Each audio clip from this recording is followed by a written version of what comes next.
DRWolf Daycare. Written by Godzilla Wolf. Based on an art piece originally drawn by Lightning Bliss. Dr. Wolf gave a sigh, looking at Keyframe's artwork on his wall. All things considered, he had to admit she still had a talent for it, but his wall certainly wasn't a canvas. Nor had he made preparations for cleaning his walls from a foal's drawings, and it was hard going cleaning it so far. The anthropomorphic wolf looked over to the strangely tall filly, who was currently doodling on some paper that he had provided for her. Golden Fox was watching rather curiously. As irritating of an event as this was, he could not help but smile at the rather adorable sight.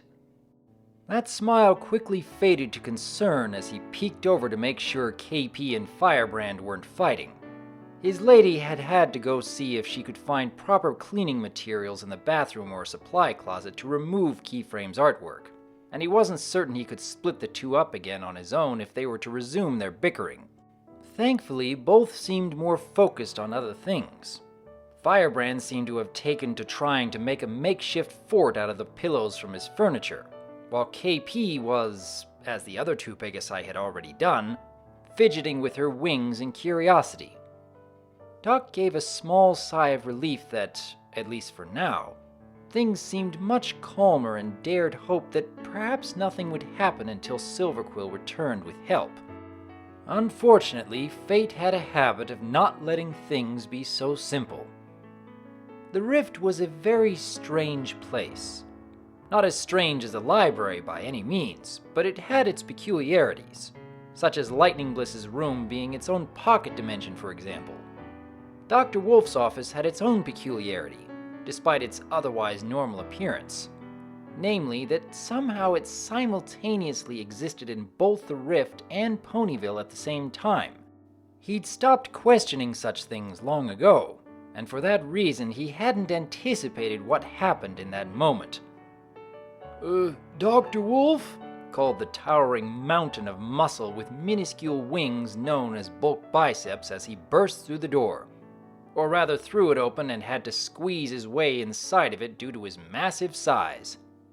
Dr. Wolf jumped slightly, while the various foals seemed too preoccupied with whatever they were doing to notice.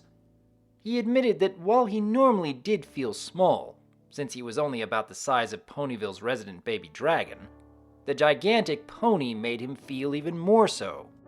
Thankfully, he was also aware from his interactions with Miss Fluttershy that Bulk Biceps was a kind pony at heart. Oh, hello, Mr. Biceps. You're that wolf doctor that helps ponies with their problems, right? The muscular Pegasus asked. Fluttershy told me about you. Well, I do help any pony who comes to me for help, yes. So I suppose that is an apt description. But I'm afraid 'cause I have one, and it's kinda getting to me. Think you could help me? Bulk Biceps questioned, seeming too focused on the small wolf to notice the various foals. Dr. Wolf's normal response to this would be to ask him to take a seat and tell him what was on the large Pegasus's mind.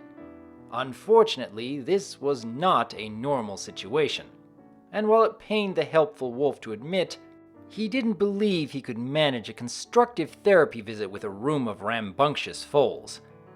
I'd love to, but now isn't— Good! Alright, now how exactly do I start this? Bulk Biceps asked, tapping his chin.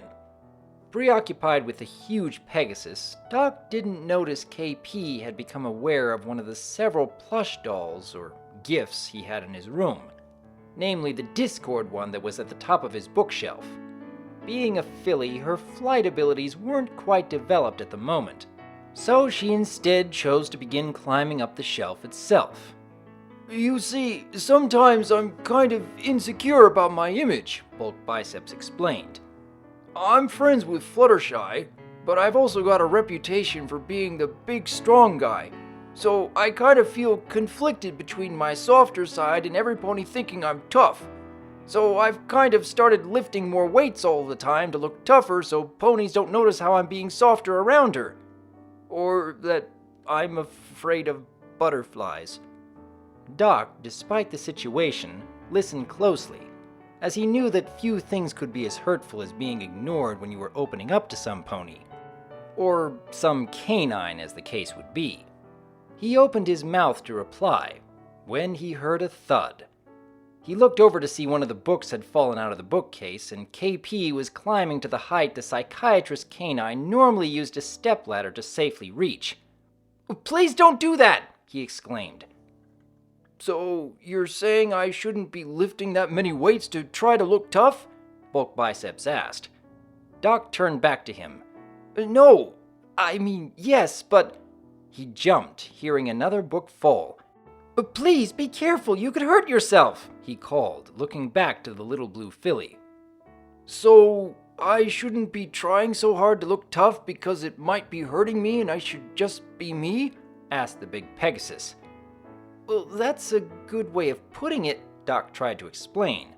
KP managed to get the Discord plushie and just hugged it on the top shelf.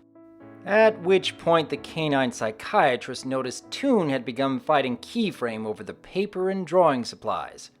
"Please, share," he advised quickly. "Share? Oh, so I should share this with Fluttershy and see what she has to say," Bulk Biceps replied, seeming completely oblivious to what was going on. "Thanks, Doc. This is great advice. I feel much better." Doc returned after quickly giving Toon his own set of drawing supplies. "Sorry about that, Wait, you do?" "Yeah!" the Pegasus exclaimed, the sheer loudness of his proclamation making the canine cover his ears. "Thanks, Doc. I'll go tell Fluttershy right now." Doc could only watch in bewilderment as the big Pegasus left, satisfied with his visit. It's good to be helping?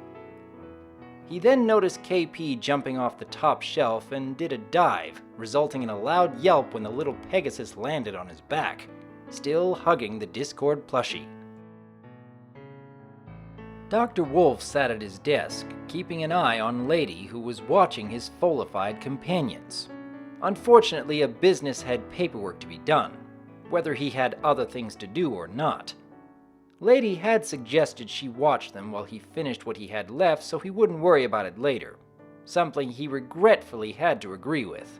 After all, given how chaotic the rift could be, there was no telling when Silverquill would locate a unicorn who could undo this spell, or what other complications could come from this, particularly considering how crazy things had been of late, with two of his friends having had their evil alter egos try to conquer the rift in insane megalomaniacal rampages within a fairly short time period.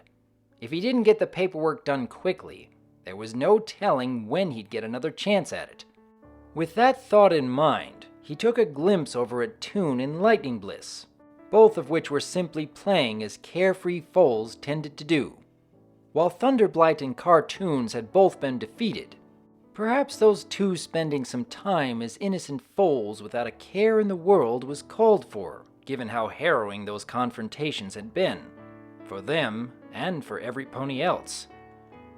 However, DRWolf's thoughts were soon disturbed when he felt a hoof nudge his leg. He looked down to see little Firebrand looking up at him. "Hello, Firebrand." "Pway?" the young colt asked, looking rather adorable in his older self's army attire. "I'm sorry, Firebrand," replied the canine psychiatrist. "I'm busy. I'll be able to play with you in a moment, but I must get this paperwork done first." Firebrand gave a glare. "Pway!" "No, Firebrand, not right now," Doc said a little more sternly, which admittedly was something he wasn't quite as good with as the situation called for. Silverquill seemed to be the only one he could manage to do so with consistency. DRWolf returned to his paperwork, only for Firebrand to climb up onto the desk. "Pway!" Doc sighed and carefully placed the colt back on the floor. "Please, go play with some pony else for a moment. I will be available shortly." The psychiatrist gave a sigh as the little unicorn pouted off. He hated to cause another discomfort, but this situation was stressful as it was. He didn't need important paperwork piling up, adding to it. Ah! His discomfort and upset turned to panic as the little colt literally burst into flames and charged him while throwing a temper tantrum. Dr. Wolf would then spend the next 10 minutes finishing the paperwork with singed fur, while Firebrand spent a time out in an oven borrowed from the cafe itself. One that had naturally been turned off, of course.